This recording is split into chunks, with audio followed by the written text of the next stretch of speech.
दोस्तों नमस्कार। मैं colonel Ajay, CEO Ajay astro money guru, first global astro finance digital channel से आपसे मुखातिब होता हूं। आज 27 जुलाई सन 2022। आज के इस एपिसोड में हम चर्चा करेंगे आज का राशिफल, एग्रो कमोडिटीज़ पर होने वाली हलचल, शेयर बाज़ार में क्या संभावना है और नॉन एग्रो कमोडिटीज़ के अंदर क्या हो सकता है। सबसे पहले आज का राशिफल। भारतीय ज्योतिष में 12 राशियों को 4 तत्वों में डिवाइड किया गया है: अग्नि, पृथ्वी, वायु और जल। अग्नि तत्व की 3 राशियां 1, 5, 9 मेष, सिंह और धनु राशि मिश्रित रुख की तरफ इशारा कर रही हैं, जबकि वायु तत्व की राशियां 2, 6, 10 वृषभ, कन्या और मकर आज लाभ कमाने की स्थिति में रह सकती हैं, जबकि वायु तत्व की राशियां 3, 7, 11 यानी मिथुन, तुला और कुंभ राशि मिश्रित रुख की तरफ इशारा कर रही हैं। जल तत्व की 3 राशियां कर्क, वृश्चिक और मीन राशि आज सावधानी रखने की आवश्यकता है। ये था आज का राशिफल। अब एग्रो कमोडिटीज़ के अंदर क्या संभावनाएं बन रही हैं। गौरतलब है कि गेहूं के अंदर अमेरिकन यूएसडी एग्रीकल्चर डिपार्टमेंट ने भारतीय गेहूं पर एक रिपोर्ट के जरिए कहा है कि भारत में इस साल 9 करोड़ 90 लाख टन गेहूं के उत्पादन की उम्मीद है। साथ साथ ये भी कहा है कि भारत सरकार के जो आंकड़े थे, यानी भारत सरकार ने इनिशियली जो गेहूं के उत्पादन के आंकड़े थे वो 11 करोड़ से अधिक उत्पादन की बात कही थी, लेकिन उसके बाद में तेज़ गर्मी और लू के वजह से प्रोडक्शन कम बताया गया और उसके बाद कर लगभग 10.5 करोड़ टन गेहूं के उत्पादन की बात कही थी। लेकिन अमेरिकन रिपोर्ट ये कह रही है कि भारत के अंदर गेहूं का उत्पादन 9 करोड़ 90 लाख टन ही है। और ये भी एक गौरतलब है कि 9 करोड़ 90 लाख टन के आसपास गेहूं का कंजम्पशन यानी इसकी खपत भी भारत में मानी जाती है। लेकिन ये भी एक विशेष नोट करने वाली बात है कि भारत से लगभग 60 लाख टन गेहूं का निर्यात हो चुका है। इस बार गेहूं के निर्यात में बड़ी तेज़ी की वजह रूस और यूक्रेन के बीच लड़ाई की प्रमुख वजह है, जबकि रूस और यूक्रेन से काफ़ी बड़ी मात्रा में अनाज का निर्यात पूरे विश्व में होता है। अब महत्वपूर्ण ये बात रहेगी क्योंकि 60 लाख टन से अधिक गेहूं का निर्यात हो चुका है और सरकार ने गेहूं के निर्यात पर सशर्त रोक भी लगा रखी है।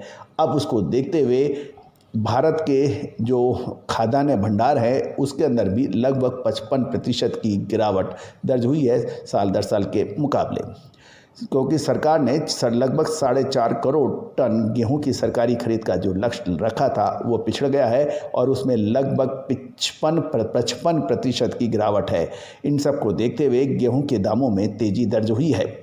अब महत्वपूर्ण ये है कि आने वाले समय के अंदर गेहूं कैसा रहेगा। कुछ सुरसराहट बाज़ारों में ये भी आ रही है कि सरकार गेहूं के तेज़ी पर रोक लगाने के लिए लिमिट लगाने तक का सोच सकती है। देखना ये है कि ये क्या आगे संभव होगा, लेकिन ये तो निश्चित है कि गेहूं के दाम बहुत तेज़ी से बढ़े हैं। दोस्तों ये था गेहूं पर आज का अपडेट। अब हम चर्चा करेंगे आज क्या होने की संभावना है। कॉटन सीड ऑयल केक यानी कपास या खली में गिरावट की संभावनाओं से इनकार नहीं किया जा सकता, इसमें गिरावट हो सकती है। साथ साथ यदि हम देखें गवार सीड में भी आज बड़ा उतार चढ़ाव रहने की संभावना है। ये था आज के एग्रो वॉच। अब हम चर्चा करेंगे कि शेयर बाज़ार में क्या संभावना है। भारतीय शेयर बाज़ार के अंदर शुरुआती दौर के अंदर तेज़ी की संभावनाएं बन सकती हैं लेकिन ऊपरी स्तर पर मुनाफा वसूली की संभावनाओं से इनकार नहीं किया जा सकता। निफ्टी के अंदर और सेंसेक्स के अंदर कल ज़बरदस्त गिरावट दर्ज हुई थी, जिसका आकलन विश्लेषण हमने आपको हमारे पिछले शो में दिया था। आज कुछ रिकवरी के चांसेस बनते हैं, लेकिन ऊपरी स्तर पर ये तेज़ी बनी रहेगी, इसके अंदर एक संशय पैदा हो रहा है, क्योंकि टेक्निकल लेवल्स के ऊपर ऊपरी स्तरों पर मुनाफा वसूली भी संभवतः देखने की उम्मीद है। अतः यदि आप शॉर्ट टर्म ट्रेडर हैं तो आपको अतिरिक्त सावधानी जरूर रखनी चाहिए ऊपरी स्तर के ऊपर। साथ साथ कुछ चंद एक स्टॉक हैं जिस पे आपको नज़र रखनी चाहिए। आज पिडिलाइट इंडस्ट्री के ऊपर नज़र रखिए, इसमें तेज़ी की संभावना है, लेकिन साथ साथ आप टाटा स्टील और कोल इंडिया जैसे स्टॉक्स पे आप भी नज़र रख सकते हैं। ऊपरी स्तर पर गिरावट की संभावनाएं से इनकार नहीं किया जा सकता। दोस्तों ये सभी विश्लेषण आपको इंडियन सिस्टम ऑफ एनालिसिस और फंडामेंटल एनालिसिस के आधार पर किया जा रहा है। आप कोई भी व्यापारिक निर्णय लेने से पहले अपने जानकार सलाहकार या अपने विजडम का इस्तेमाल कर सकते हैं।